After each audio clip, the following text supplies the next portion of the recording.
Hey guys, back again. This time I wanted to talk about autoimmune diseases because in my last video I touched briefly on how I have two autoimmune diseases. So I kind of wanted to let you know what those are and basically what an autoimmune disease is.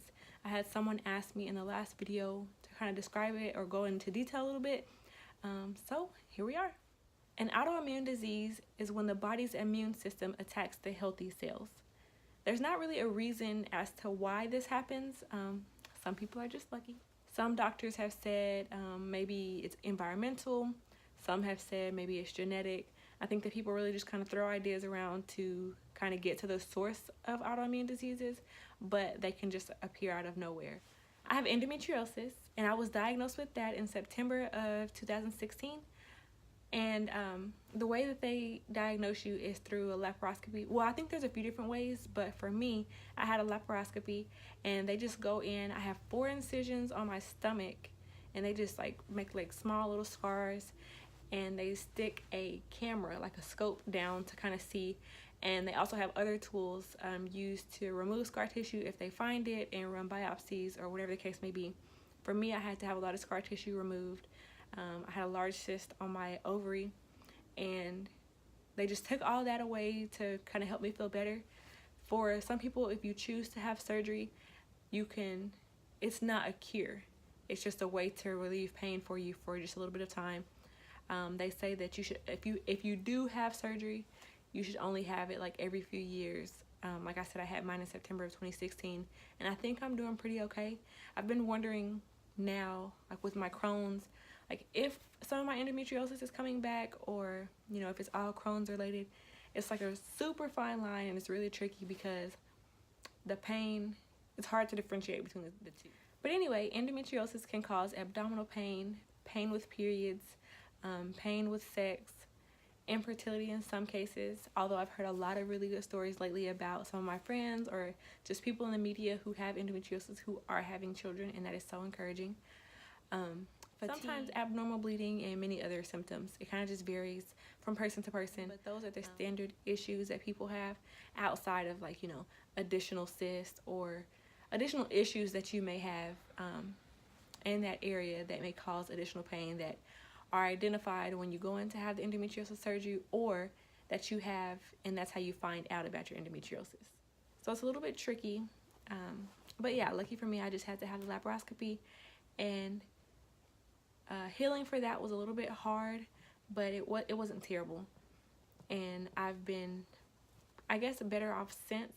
I don't know if I would recommend that anybody have the surgery, because I think that that's kind of what started my other symptoms, or maybe was the downfall of my health. Maybe not. It could have all been related, and maybe I was having all the issues at the same time, but I feel like after I kind of healed from that, more things just kept coming up and coming up. But again, it could have very well just been my luck. Maybe, having the surgery is the best thing for some people.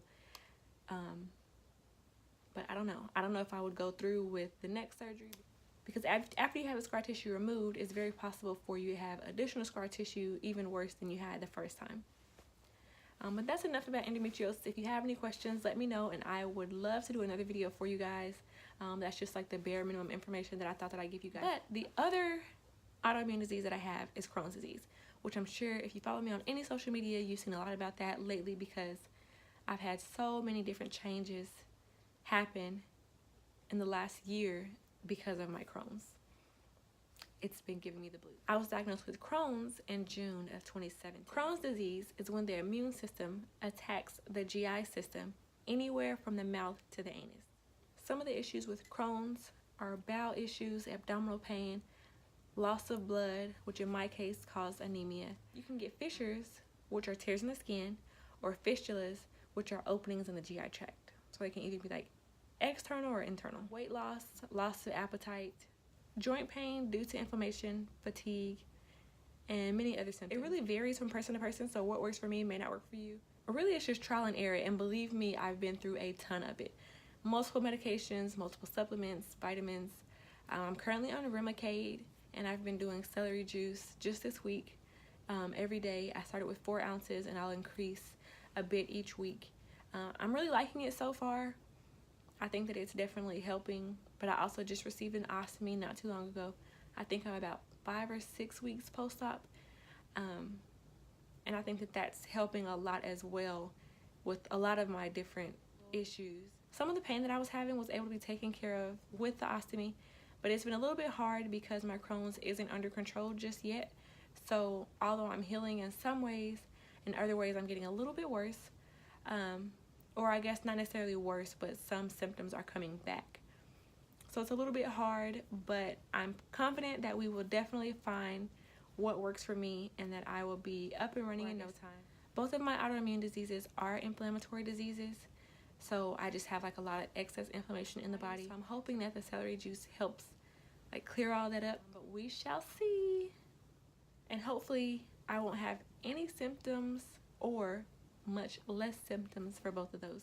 If you guys have any questions about my experience, feel free to reach out, comment, and I would love to answer those for you. Remember that I am not a doctor, so everything that I tell you is just based on personal experience. If you have any questions or feel like you may have Crohn's or endometriosis, I'd love to talk you through it, but definitely see your doctor because they can help you much better than I can, but I can definitely be support for you as you deal with this situation. And as always, I love you guys. Thank you so much for watching.